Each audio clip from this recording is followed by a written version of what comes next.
আজকে আমাদের কি রান্না হচ্ছে? ভেন্ডি আলু ভেজে, এই যে কারফল বেগুন মাছ, এগুলি সবগুলো একসাথে দেওয়া হবে। অনেকদিন ধরে খাওয়া হয় না এইভাবে,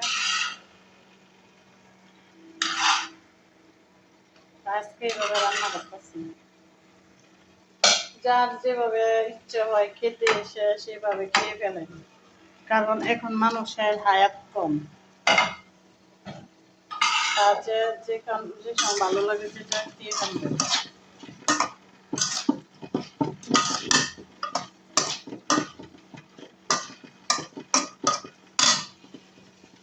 তারপরে এগুলি দিয়ে দিব, পরে মাছ দিয়ে দিব, হালকা একটু ঝোল দিয়ে দিব।